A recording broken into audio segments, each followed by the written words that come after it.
அதிமுகல இருந்து வந்த முக்கிய புள்ளியில கௌதமி அவர்களும் ரொம்ப முக்கியம். இப்ப வந்து துணை கொள்கை பொறுப்பு செயலாளர் பதவியில இருந்தாங்க.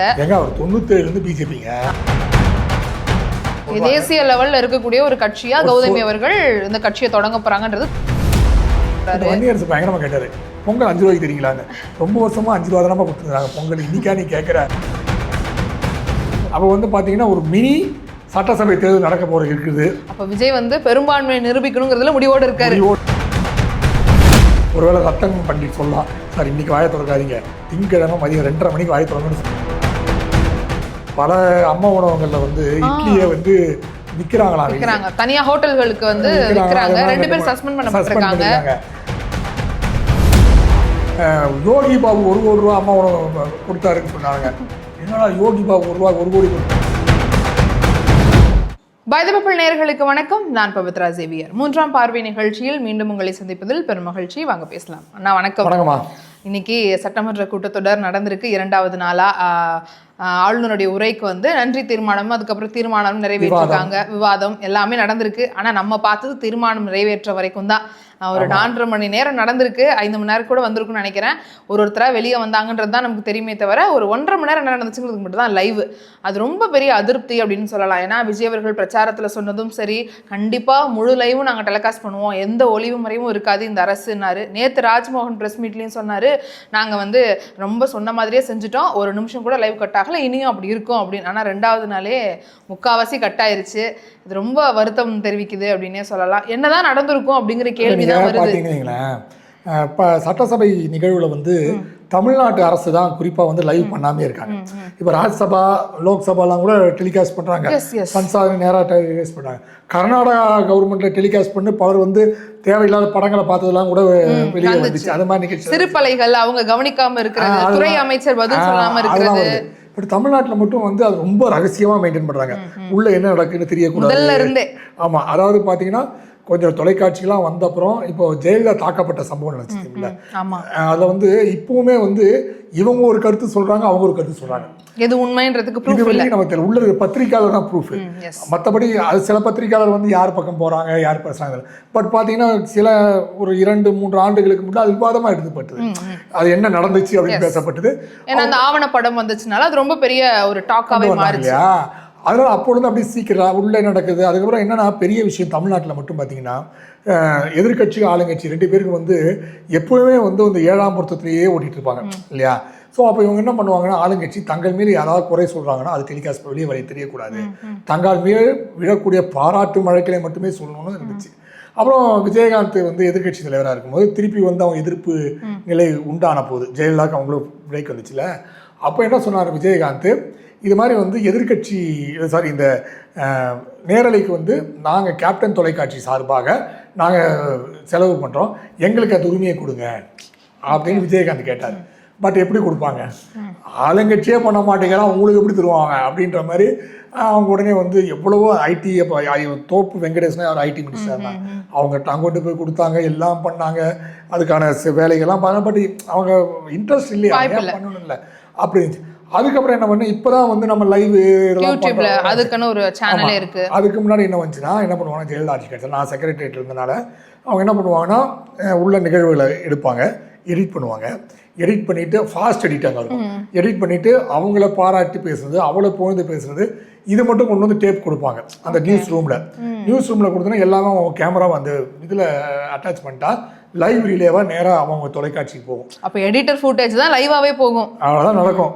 இப்போது என்ன பண்ணாங்க, திருப்பி என்ன பண்ணாங்க, திமுக அரசாங்கத்தில் என்ன சொன்னாங்க, எதிர்கட்சியாக இருக்கும்போது நாங்கள் லைவ் பண்ணுவோம் அப்படின்னு சொன்னாங்க. அது என்ன அழகுன்னு போன வாட்டி நமக்கு தெரிஞ்சுது. இப்போ இவங்களும் சொல்லிட்டாங்க. பட் இவங்களுக்கு உள்ளே போகும்போது ஐயோ இதெல்லாம் பிரச்சனையா, நம்மளை வச்சு செஞ்சிருவாங்க இதெல்லாம் போட்டா அப்படின்ற விஷயம் இப்போதான் அவங்களுக்கு கொஞ்சம் கொஞ்சமாக புரிய ஆரம்பிச்சிருக்கு. அதனால் டக்குன்னு கட் பண்ணியிருக்காங்க. ஆனால் 2 பேர் இந்த வாட்டி அவ்வளோ பெரிய பிரச்சனை இருக்காது. ஏன்னா இவங்களும் புதுசு, அவங்களும் எடுத்து அடிக்க மாட்டாங்க, ஒரு சமரசமில் தான் இருக்கும். 2 பேரும் கருத்துகள் மூலியமாக முரண் இருக்கும் அப்படின்னு எதிர்பார்த்தோம். ஆனால் செய்தியாளர்கள் சொல்கிறதுலாம் எப்படி இருக்குது, அங்கே உள்ளே இருக்கிற செய்தியாளர்கள் நமக்கு கொடுக்குற தகவல்களை பார்க்கும்போது பெரும் அமளியில் ஈடுபட்டிருக்கிறாங்க. விஜய் அவர்களை வந்து இவர் சும்மா தான் இருக்கிறாரு, இவர் பேச மாட்டேங்கிறாரு, இவர் எதுக்குமே குரல் கொடுக்காம கருத்துக்களை சொல்லாமல் அமைதியாகவே இருக்காரு அப்படின்னு கேள்வி கேள்வி கேட்கறது திமுகவுடைய எம்எல்ஏ கேட்குறாங்க அப்படின்னும், அதற்கு பதில் வந்து அங்க இருக்கக்கூடிய ஆதவ அர்ஜுனா அவர்களும் அமைச்சர் ராஜ்மோகன் அவர்களும் தான் பதில் சொல்றாங்க. முதலமைச்சர் எதுக்குமே இடையூறு நடுவில் எந்திரிச்சு சொல்லலை. இப்ப கலைஞர் அவர்கள் இருந்த போதும் சரி, ஜெயலலிதா அவர்கள் இருந்த போதும் சரி, ஏதோ ஒரு 2 கட்சிகளுக்கும் பிரச்சனை வருதுன்னா அவங்க எழுந்து ஒரு ஸ்டாண்ட் பை நின்று ஒரு கமெண்ட் பண்ணுவாங்க, 2 பக்கமும் அமைதி அப்படிங்கிற ஒரு விஷயம் வரும், அவங்க ஸ்ட்ராங்கான ஒரு பாயிண்ட்டை சொல்லுவாங்க. ஆனா இங்கேயுமே விஜய் அவர்கள் அமைதியா தான் இருந்தார். அவருடைய குரலா ராஜ்மோகனும் ஆதவ அர்ஜுனாவும் தான் ஒலிக்கிறாங்க அப்படிங்கிறதையும் செய்தியாளர்கள் சொல்றத பார்க்க முடிஞ்சுது.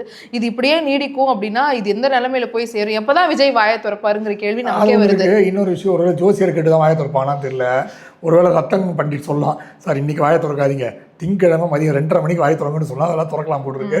பட் என்ன விஷயம்னா அவங்க ஏதோ ஆதவ் வந்து கொளத்தூர் தோல்வியை பற்றி பேசவும், ராயபுரம்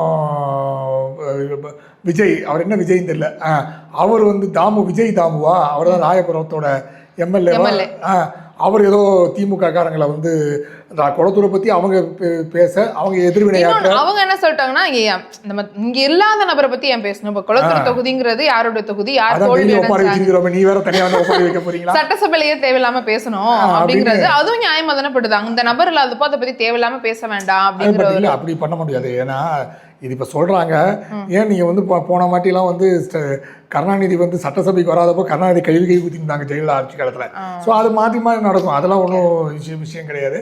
பட் இவங்க அதை சொல்லியிருக்காங்க, பட் இவர் அடிக்க போயிருக்காரு, அது போன்ற சம்பவங்கள்லாம் நடந்திருக்கு. சரி, இப்போ சட்டசபையை பற்றி சேர்ந்து பேசக்கூடாதுன்னு சொல்கிறாங்களே திமுக, அப்புறம் அட்லியை பற்றி ஏன் பேசுனாங்க? அவர் இன்னும் அறிக்கை விடலை, அவர் விட்டாலும் விடுவாருன்னு எதிர்பார்க்கிறேன். என்னை பற்றி தேவையில்லாமல் பேசாதீங்க அப்படின்னு பெருமமா. அவர் எங்கே அவர் வந்து நம்ம அம்பானி ஃபேமிலியோட கல்யாணத்தில் ஒய்ஃப் பேரெல்லாம் எழுதி அப்படியெல்லாம் சுற்றினுக்கிறாரு, அவர் பாட்டு கலெக்ஷன் பார்த்துக்கிறாரு. அவர் போய் ஒரு சட்டசபை எவ்வளோ ஒரு பூர்வீகமான எவ்வளோ கலாச்சாரம் நிறைந்த ஒரு சட்டசபையில் போயிட்டு அவர் செஞ்சது உண்மையை சொல்லிட்டாங்க. கட் அண்ட் பேஸ்ட் பண்றது கரெக்ட், அவர் இல்லைன்னு சொல்ல, அந்த கட் அண்ட் பேஸ்ட் மாதிரியே இவங்களையும் பண்றீங்க. அவருமே நிறைய மேடைகளை ஏத்துக்கிட்டாரு, நான் இன்ஸ்பயர் பண்ணி எடுக்கிறேன், அதனால என்ன பிரச்சனை, என்னோட கதை ஓடுது இல்ல, நான் வந்து எதுவும் தப்பாவோ தவறான தகவல்களையோ நான் கொண்டு போய் சேர்க்கல. அவர் தானே சிஎம்க்கு 3 படம் அதுதானே. ஆமா ஆமா, மெர்சல் தெரி, அது ஒருவேளை அதை கிண்டல் அடிச்சுனா சிவசங்கர் குன்னம் எம்எல்ஏ சொல்லியிருப்பாரு. அதுக்கு ராஜ்மோகன் அவர்கள் பதிலும் சொல்லியிருக்கிறாரு. அங்கேயே என்ன சொல்லியிருக்காரு அப்படின்னா, நாங்க வந்து நீங்க வந்து இந்த அளவுக்கு சினிமாவை கவனிக்குங்கிறதே எங்களுக்கு பெரிய அதிர்ச்சியா இருக்கு, ஏன்னா எங்க தலைவர் வந்து சினிமால இருந்து வராரு, ஆனா நீங்க இவ்வளவு கவனிக்கிறீங்களா, அது மட்டும் இல்லாம அவருக்கும் சட்டசபைக்கும் சம்மந்தம் இல்ல, அதனால அவர் பேச்சையோ அவர் வார்த்தையோ இங்க பயன்படுத்தணுங்கிற அவசியமே இல்லை அப்படின்னு சொல்லியிருக்காரு. அதற்கு அவர் என்ன சொல்லியிருக்காரு, நான் அட்லி பத்தி இல்ல இட்லி பத்தி கூட பேசுவேன் அப்படின்னு அவங்க பேசுனதுல ஸ்டாண்ட் பை தான் நிக்கிறாங்க. ஆமா, இல்லை இப்போ இட்லின்னு கூட போது இன்னொரு விஷயம் கூட பார்த்தேன் நான், பல அம்மா உணவகங்களில் வந்து இட்லியை வந்து விற்கிறாங்க, தனியா ஹோட்டல்களுக்கு வந்து விற்கிறாங்க, 2 பேர் சஸ்பெண்ட் பண்ணப்பட்டிருக்காங்க. ஸோ அதே ஏழைகள் உணவுகளுக்கு தர்ற விஷயம் தான். அப்போ அவன் 1 ரூபாய்க்கு இருப்பான், போன கேட்டால் இட்லி தீந்து போச்சுன்றாங்களாம். ஏன் இட்லி பற்றி தீந்து போச்சுன்னு பார்த்தா இவங்க வெளியே சேல் பண்ணுறாங்க. அது மட்டும் இல்லைங்க, பல கோயில்களில் கூட இந்த சம்பவம் நடக்குது. பிரசாதத்துக்கு சாப்பாடு செஞ்சுட்டு வெளியே விற்கிறாங்க. அது மாதிரி குற்றச்சாட்டுகள் கூட பல இடங்கள் இருக்குது. இலவசம்ன்ற சொல்ல இடத்துல அவங்க இலவசத்துக்கும் தயாரித்து வெளியும் சேல் பண்ணுறாங்க அப்படின்னு விஷயம். ஸோ இது மாதிரி சம்பவங்களும் நடக்குது. ஸோ இப்போ சொல்லியிருக்காங்க, இவர் வந்து ஏற்கனவே வந்து சீர் செய்வோம், பெரிய விஷயத்தெல்லாம் நாங்கள் அம்மா உணவகத்தை வந்து சீரமைத்து சரி செய்வோம்னு சொல்லியிருக்காங்க.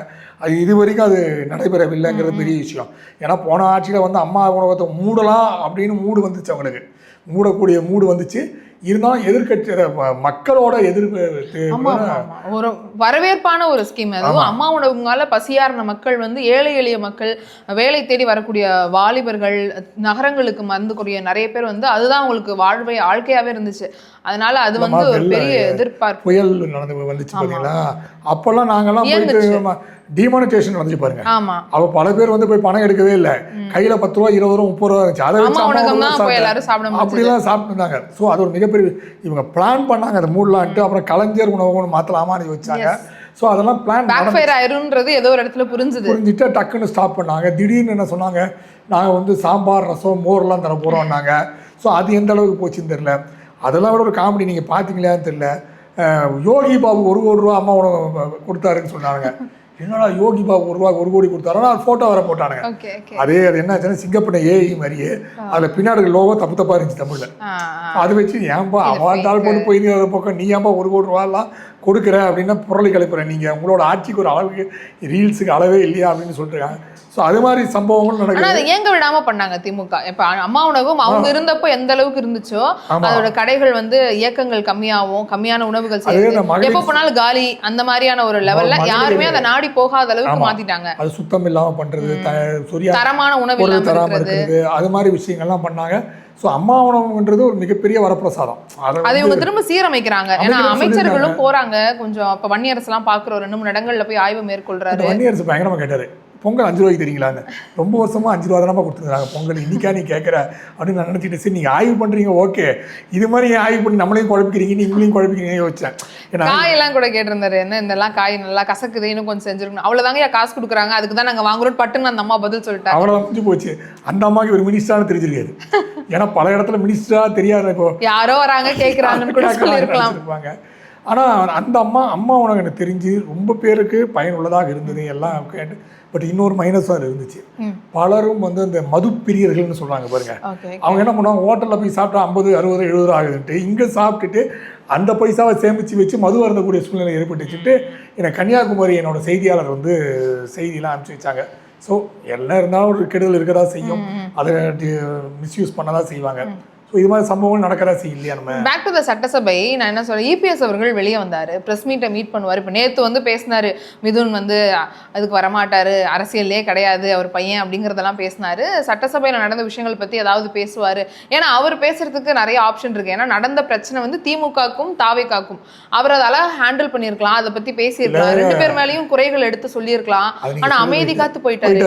அதுக்கு இன்னொரு விஷயம் பார்த்தீங்கன்னா, இப்போ நம்ம பேசிக்கிட்டதுக்கு முன்னாடி கூட பேசிக்கிட்டோம், ஒரு மினி சட்டசபை தேர்தல் வருவதற்கு தயாராக இருக்கு அப்படின்னு சொன்னோம் இல்லையா? ஸோ அடுத்தது வந்து இப்போ இடைத்தேர்தல் 6 பேர், இப்போ 6 பேர் வெளியே போயிட்டாங்க, ரிசைன் பண்ணிட்டாங்க. விஜய்து ஒன்று இருக்குது, மொத்தம் 6 இருக்குது விஜயோட சேர்த்து. இன்னொரு 7 பேர் வந்து ரிசைன் பண்ணுவாங்க அப்படி ஏடிஎம்கேலேருந்து ஒரு செய்தி வருது. அதுக்கப்புறம் வந்து வைகோ 2 பேர் அவர் போய் மீட் பண்ணிட்டு போறவெல்லாம் அவர் என்னங்க எனக்கு தெரிஞ்சு எனக்கு விஜய் அதிகமாக செஞ்சது இவர் தான் போட்டுருக்கு. இது ஒரு பயங்கரமான ஒரு விஜய் ஃபேன் நினைக்கிறேன். வைகோ, ஆமா வைகோ பயங்கரமா அடிக்கடி போய் விஜயை பார்த்துட்டு புத்தக வெளியீட்டு விழாக்கெல்லாம் கூப்பிட்டுருக்காரு, டெல்லிக்கு வாங்க அவரும் வரேன்னு சொல்லியிருக்காரு, எல்லாம் சொல்றாரு. பயங்கரமான விஜய் ஃபேன் போட்டு. ஏன் அவரு போய் ஸ்டாலின் அவர்கள் அழைக்கல? ஆல்ரெடி அதிருப்தி இருந்தாலும் ஒரு புத்தக வெளியீட்டு விழா அரசியல் சம்பந்தப்பட்ட விஷயம் கிடையாது, முன்னாடி மரியாதை நிமித்தமா வச்சு போயிருக்கலாம். ஆமா, இந்த எலெக்ஷன் முன்னாடி பாத்தீங்கன்னா அந்த புத்தகத்தை உங்களுக்கு ஸ்டாலின் கையில் தான் கொடுத்துட்டு நீங்க தான் வந்து வெளியிடலாம் சொல்லிட்டு வந்தாருமா. திடீர்னு ஒரு ஆள் வந்து 2 மாசத்துல மாறுவாரா? முதல் பதிப்பகம் நீங்க தான் வாங்கிக்கணும்லாம் சொல்றாரு. இவர்கிட்ட சொல்லிட்டாரு, ஸ்டாலினை சந்திக்கும் போது நீங்க தான் புக்கை வெளியிடணும்னு சொன்னாரு. இங்க வந்து அட பாவீங்களா, இப்படி ஒரு 2 மாசத்துல எப்படி மாறுவீங்களா? ஏன் உங்க கூட்டணி தலைவர் வந்து ஸ்டாலின் தான், ஆனா சொல்ல முடியாது, அதுக்குள்ள ஒரு சின்ன வெஞ்சன்ஸ் இருந்துகிட்டே இருந்துச்சு. ஸ்டாலின் உள்ளுக்குள்ள இருந்துகிட்டே இருந்துச்சு. அது இப்போ அதான் திருப்பி சொல்றேன், அந்த 7 பேர் திருப்பி ரிசைன் பண்ண போறாங்கன்னு ஒரு செய்தி இருக்கு. அதுல மதிமுகல இருக்கிறவங்களும் அது 2 அது முடிஞ்சு போச்சு. 2 அவர் கன்ஃபார்ம் ரிசைன். 27 அவர் செயற்குழு 27 செயற்குழு முடிஞ்சோடனே சொல்லுவாங்க. அவர் தான் புலம்பிட்டாரே, தெரியாம சூரியனை நின்னுட்டோம், இப்படியே ஆதரவு அளிச்சிருக்கலாம். அது 27 முடிஞ்சிருமா? 27 சாயங்காலம் தீர்மானம் நிறைவேற்றப்படும். அதில் வந்து நாங்கள் வந்து திமுக கிட்ட இருந்து விலகி நாங்கள் 2 பேர் ரிசைன் பண்ணுறோம்னு சொல்லி 27ஆம் தேதி அறிவிச்சிருவாங்க. 28ஆம் தேதி ரிசைன் பண்ணுவாங்க. இதுதான் நடக்கக்கூடிய சம்பவம். இப்போ அதிமுகல இருந்து எந்த புள்ளி எல்லாம் வெளில போறாங்கன்னு, ஏன்னா இப்போ விஜயபாஸ்கர் யோசிச்சு முடிவு பண்ணி வந்துட்டாரு. அடுத்து யாரெல்லாம் வருவாங்க? திருப்பி இன்னொரு விஜயபாஸ்கர் இருக்கல்ல, அவர் கரூர் இருக்காரு. இன்னும் சில பேர் 7 பேர் வருவாங்கன்னு சொல்றாங்க. அப்போ வந்து பாத்தீங்கன்னா ஒரு மினி சட்டசபை தேர்தல் நடக்க போறது இருக்குது. அப்ப விஜய் வந்து பெரும்பான்மையை நிரூபிக்கணுங்கிறதுல முடிவோடு இருக்காரு. பட் என்ன பிரச்சனை, இவங்கெல்லாம் உள்ள வந்துட்டாங்கன்னா ஒரு பழமொழி சொல்லுவாங்க, இந்த சனியை நம்மளை விட்டு போச்சு, அந்த சனியை அவனை போய் பிடிச்சிக்கிச்சும்பாங்க. இது மாதிரி இவங்கெல்லாம் வந்துட்டாங்க வெளியே. இப்போ விஜய்க்கு தான் தலைவலி. யாரை எங்க சேர்க்கறது, என்ன போஸ்டிங் தர்றது? இப்போ சிவி சண்முகம் ரிசைன் பண்ணிட்டு வந்து சேர்ந்துட்டான்னு வைங்க, என்ன போஸ்டிங் தெரியுங்க இவருக்கு? இப்போ வந்து டெல்லி இவர் சிறப்பு அமைப்பாளராக வந்து வைகோ போக போறாரு. முதல்ல சிவி சண்முகம் தான் யோசிச்சுட்டு இருந்தாங்க. இப்போ சிவி சண்முகத்துக்கு மரியாதை இருக்குமா டெல்லியில, வைகோக்கு மரியாதை இருக்குமா? வைகோக்கு தான் இருக்கும். ஸோ வைகோ ஓகே, பெட்ரு சாய்ஸாக போயிடுச்சு. இப்போ இவர் சிவி சண்முகத்தை என்ன தருவாங்க? மாவட்ட செயலர் தர வேலுமணி மீட்டிங் பேசிட்டு இருக்காரு. அமைச்சர் ஃபுல் ஆயிடுச்சு. அமைச்சரவை 34 அமைச்சர் ஆகி போச்சு. திருப்பி இது தர முடியாது. கொடுத்தவனை வைத்து நம்ம கொட்டிக்க முடியாது திருப்பி ஏன்னா இப்பதான் ட்ரைனிங் எல்லாம் எடுத்து அவங்க ஏதோ கத்துக்கிட்டு அந்த இலாக்கா என்னன்னு தெரிஞ்சுக்கிட்டாங்க. இந்த ட்ரைனிங் முடிச்சுட்டு பதவியில தூக்கணும் அவ்வளவுதான் முடிஞ்சு போச்சு. என்ன பண்றது? ஏற்கனவே 10 பேர் பிரச்சனை பண்ணிட்டு இருக்காங்க மாவட்ட செயலாளருக்கு. அந்த கீர்த்தனா கொடுத்தாங்க போட்டுருக்கு, ஏக்கா போக்கா அப்படின்ட்டாங்க போட்டுருக்கு. மற்றபடி 10 பேர் மாவட்ட செயலாளர்கள் எம்எல்ஏ மட்டும் இருக்கோம் நாங்க, எங்களுக்கு மினிஸ்டரும் தர மாட்டேங்கிறீங்க, மற்ற போஸ்டிங் தர மாட்டேங்கிறீங்கன்னு கொஞ்சம் உள்ளுக்குள்ள புகைச்சல் ஏற்பட்டுக்கிட்டு இருக்கு. பட் இன்னொரு கொஞ்சம் செட்டரேட் ஆகிட்டு வரக்கூடிய சூழ்நிலை தான். ஸோ ஒருவேளை அந்த 7 பேர் ரிசைன் பண்ணுறவான வருத்தத்தில் வெளியே போயிட்டாரா இன்னைக்கு, அது என்னன்னு தெரியல. கூட்டம் வேறு அடிக்கடி நடத்திட்டே இருக்காரு, சி சிரமம் வேலுமணியும். ஸோ அந்த மூட் அவுட்டில் இருக்காரு போட்டுருக்கு. பின்னாடி இருக்கிற 10 பேர், ஒரு 7 பேர் 8 பேர் நிற்கிற அவனும் போயிடுவான் போட்டுருக்கு. அடுத்த வாட்டி ப்ரெஸ் மீட் கொடுக்கும், நம்ம தனியாக தான் ப்ரெஸ் மீட் கொடுக்கணும் போட்டுருக்கிற சூழ்நிலை அவருக்கு வந்துடும் நினைக்கிறேன் நான். அது இருந்தாலும் இருக்கலாம். அதிமுகல இருந்து வந்த முக்கிய புரியல கௌதமி அவர்களும் ரொம்ப முக்கியம். இப்ப வந்து துணை கொள்கை பொறுப்பு செயலாளர் பதவியில இருந்தாங்க. ஏங்க அவர் 97 பிஜேபிங்க. அதுக்கப்புறம் 2003 வந்து அவங்க வந்து தேசிய இளைஞரின் தலைவராக இருந்தாங்க. அதுக்கப்புறம் கொஞ்சம் வெளியே வந்துட்டாங்க அவங்க. அப்புறம் அண்ணா திராவிட முன்னேற்ற கழகம், அண்ணா திராவிட முன்னேற்றத்தில் நம்ம வந்து துணை பொதுச் செயலாளர் கொள்கை பிரிவு செயலாளராக இருந்தாங்க. ராஜாபாளையம் தொகுதி 2 வாட்டி எதிர்பார்த்தாங்க. ஸோ இந்த வாட்டி ரொம்ப கடுமையா வேலை வேற செஞ்சாங்க. எனக்கு தெரிஞ்சு போன வாட்டியும் வந்து 21 வந்து அவங்க வீடெல்லாம் எடுத்து டீம் போட்டு ஒர்க் அவுட்லாம் பண்ணாங்க. அப்பவும் எனக்கு தெரியும் அவங்க ஒர்க் பண்ணது, ராஜபாளையத்தில் ஒர்க் பண்ணது, அவங்களோட பேஸு அது மாதிரிலாம் பார்த்துச்சாங்க. திரும்பி இந்த வாட்டியும் ஒர்க் பண்ணாங்க. போன வாட்டி ராஜேந்திர பாலாஜி கொடுத்தாங்க, அது தோல்வியை தழுவிட்டார் ராஜேந்திர பாலாஜி. திருப்பி இந்த வாட்டியும் கொடுக்குறேன்னு சொல்லி கொடுக்கல. செய்திகள்லயே கூட வந்துச்சு இந்த தொகுதி வந்து அவங்களுக்கு ஒதுக்கிட்டாங்க அப்படிங்கிற மாதிரி நிறைய புகைச்சலா செய்திகள்லாம் வந்தது. ஜான் பாண்டியனுக்கு கொடுத்தது பெரும் அதிர்ச்சி. அன்னைக்கு எல்லாருமே அதை பத்தி பேசிட்டு இருந்தாங்க. ஜான் பாண்டியனை பொது தொகுதி கொடுக்குறோம்னு சொல்லி நாங்கள் வந்து ஒரு எஸ்சிக்கு வந்து பொது தொகுதி கொடுக்குறோம் அப்படின்ற மாதிரி ஒரு கொண்டு வந்தாங்க. பட் ஒரு பெரிய மைனஸ் பாயிண்ட் அது இல்லாமல் இவங்க வந்து ஆக்கப்பூர்வம் பல திட்டங்களை சொல்லியிருக்காங்க. எடப்பாடி சரி அவங்க கூட இது மாதிரி இனிமேல் தாங்க வந்து நமக்கு வந்து ஐடி இங்கே மிகப்பெரிய ஒர்க் அவுட் ஆகும், சோஷியல் மீடியா பெரிய ஒர்க் அவுட் ஆகும் அப்படின்னு எடப்பாடி கிட்ட சொல்லும்போது அவர் அதை பெருசாக எடுத்துக்கல. அவர் என்ன நினைச்சா, நம்ம ஜெயிச்சிட்டோம், நம்ம சிஎம் பதவியை போயிட்டு நம்ம வந்து பதவி பிரமாணம் எடுக்க வேண்டியதான் ராஜ்பவனில் ஒரே பாக்கியான விஷயம். நம்ம வந்து ஒன்று தேர்தலில் நீங்கள் கூட போய் தலை தெளிச்சு பார்க்க வேண்டாம், எல்லாம் ஜெயிச்சிடுவோம் அப்படின்ற ஓவர் மெதப்பில் இருந்தார். இவங்க சொன்ன பல்வேறு திட்டங்களை அவர் உடனே ஏற்றுக்கொள்ளவில்லை. இப்போ எலெக்ஷன் அவங்க தோல்வி அடைஞ்சதுக்கு அப்புறமும் கூட உறுதுணையா இருந்து ஏதாவது செய்யலாம், செயல்பாடுகள் நடத்தலாம் அப்படின்னு அவங்க சொன்னதாகவும். எங்க ஐடிவி மொத்தமாக தூங்கி இருந்துச்சு, கொஞ்சமாவது ஐடிவிங்க செயல்படுத்துங்கன்னு சொன்னது அவங்க தான். இன்னைக்கு அதுக்கு பார்த்து தான் ஒரு ஐடிவிங்க 2 லெட்டர்லாம் போட அமைச்சிருக்காங்க, பதிவெல்லாம் போட அமைச்சிருக்காங்க. ஆட்சி மாறினாலும் காட்சி மாறவில்லை, அதனால இன்னும் நேரலை நிறுத்திட்டீங்க அப்படின்னு இப்பதான் முழிச்சிருக்காங்க. இதெல்லாம் இவங்க முதலே சொல்லிட்டு இருந்தாங்க, இதெல்லாம் அவங்க கேட்காம இருந்தாங்க. ஸோ அடுத்த உடனே நம்மக்கிட்ட இப்போ கீழே வரும், அவங்க தாவேக்கால சேர்றாங்களா, அங்கே சேர்றாங்களா, பிஜேபிக்கு திரும்ப போறாங்களா, அண்ணாமலை கிட்ட போறாங்களா, அவங்க இன்னும் ஒரு சிலருடைய கமெண்ட்லாம் பார்க்க முடிஞ்சது. இவங்க பிஜேபியில வந்து கவர்னர் பதவிக்கு போவாங்க அடுத்து. ஏன்னா இப்ப இடி ரெய்டு எல்லாம் வேற நடந்துட்டு இருக்கு, அவங்களுடைய வழக்கை வந்து முடிக்க கொண்டு போறாங்க. அப்ப அடுத்து அவங்களுக்கு பாஜக அப்படிங்கிற கமெண்ட்ஸையும் பார்க்க முடிஞ்சது. ஆமா, ஸோ அது மாதிரி எல்லாம் போயிட்டு இருக்கு. ஸோ நமக்கு தெரிந்த சோர்ஸ் அப்படின்ற வகையில் நம்ம பார்த்தோம்னா அவங்க தனியாக கட்சி ஆரம்பிப்பாங்க அப்படின்னு ஒரு சோர்ஸ் வருது நமக்கு. அது வந்து நமக்கு ஃபுல் அண்ட் ஃபுல்லாக நம்ம சொல்ல முடியாது. சோர்ஸ் அடிப்படையில் சொல்கிறோம். மகளிர் முன்னேற்ற கழகம் அப்படின்ற பேரை கூட செலக்ட் பண்ணியிருக்காங்க. பெண்களுக்காக மட்டும்தான் அந்த அமைப்பு முழுக்க பெண்களுக்கான அமைப்பாக தான் இருக்கும். ஆண்கள் வந்து இப்போ எப்படி எல்லா கட்சியிலும் ஆண்கள் நிறைந்து பெண்களுக்கு வந்து 1% 2% கொடுக்குறாங்களோ, அதுவும் இந்த கட்சியில் வந்து முழுக்க பெண்கள் இருந்து ஆண்களுக்கு 1% 2% மாதிரி தான் ஒதுக்குவாங்க. ஸோ பெண்களுக்கு எதிராக நடக்கக்கூடிய குற்றங்கள், பெண்களுக்கு எதிராக நடக்கக்கூடிய அநீதி, பெண்களுக்கு இருக்கக்கூடிய பிரச்சனைகள் எல்லாம் சால்வ் செய்யக்கூடிய கட்சியாக ஆல் இண்டியா லெவலில் அவங்க ஃப்ளோட் பண்ணுவாங்கன்னு சொல்லுவாங்க. தேசிய லெவலில் இருக்கக்கூடிய ஒரு கட்சியா கௌதமி அவர்கள் இந்த கட்சியை தொடங்க போறாங்கன்றது தகவலாக நமக்கு வந்திருக்கு. ஆமாம், அது இல்லாமல் சொல்லியிருந்தாங்க மதுரை சரவணன் தான் அவருக்கு மென்டார்லாம் போட்டு ஐயோ ஏண்டா யாருக்கு அவங்களுக்கு நடிகைகள் அப்படின்னு பார்க்கும்போது கொஞ்சம் படித்து செயல்படக்கூடியவர் வந்து ஜெயலலிதா. அவங்க தான் வந்து கொஞ்சம் நல்லாவே வந்து எல்லா புக்ஸும் படிப்பாங்க, கொஞ்சம் நாலேஜபிள், எல்லா லாங்குவேஜில் நாலேஜபிள் அப்படின்னு பார்த்தீங்கன்னா ஜெயலலிதா. அதுக்கப்புறம் இவங்க அதே மாதிரி ஒரு மாதிரி எல்லா புக்ஸும் படிக்கிறாங்க, தாங்க நாலேஜை வளர்த்துக்கிறாங்க. ஏன் மீட்டிங் கூட வந்தாங்க, மீடியாவை பற்றி பேசுனாங்க. ஸோ அந்த ஜெயலலிதாக்கு அடுத்தபடியாக எல்லா கரிஷ்மா இருக்கக்கூடிய ஒரு லீடர் அப்படின்னு அவங்க அந்த மாதிரி இருக்கக்கூடிய பர்சன்றனால அதே மாதிரி இப்போ ஜெயலலிதா அவங்களுக்கு எப்படி பெண்கள் மீது ஒரு பரிதாபம் போன்ற விஷயங்கள்லாம் வருவோம், அதே மாதிரி இவங்களுக்கு இருக்குது. அது மாதிரி அது இல்லாமல் இந்த புற்றுநோய் நோயாளிகளுக்கு வந்து சேவை செய்வது போன்ற விஷயங்கள்லாம் அவங்களுக்கு இருக்குது. ஸோ இவங்களோட அக்கௌண்டபிலிட்டி பெரிய விஷயம். ஸோ இது வந்து ஓட்டாக மாறி அவங்களுக்கு வந்து ஒரு இலக்கு கொண்டு போகிற சூழ்நிலை இதெல்லாம் இருக்குது. ஸோ நமக்கு வந்த சோர்ஸ் படி இது செயல்படுத்தப்படலாம் என்று தான் எதிர்பார்க்குறோம். நம்ம கண்டிப்பா அதிகாரப்பூர்வ அறிவிப்பு சீக்கிரம் வரும் அப்படின்னு எதிர்பார்க்கிறோம். வரட்டும். அதே மாதிரி நிறைய விஷயங்கள் நம்ம பேசணும். இன்னும் நிறைய அடுத்தடுத்த நாட்கள்ல நிறைய விஷயங்கள் தொடர்ந்து பேசலாம். இன்னும் இந்த மாதிரியான பல்வேறு செய்திகள் தெரிஞ்சுக்கணும் அப்படின்னா பை தி பீப்பிளை சப்ஸ்கிரைப் பண்ணுங்க. இந்த வீடியோ பிடிச்சிருக்கு அப்படின்னா லைக் பண்ணுங்க. உங்களுடைய நண்பர்கள் மற்றும் உறவினர்களுக்கு இந்த வீடியோவை ஷேர் பண்ணுங்க. மற்றும் ஒரு வீடியோல உங்களை சந்திக்கிறோம். நன்றி.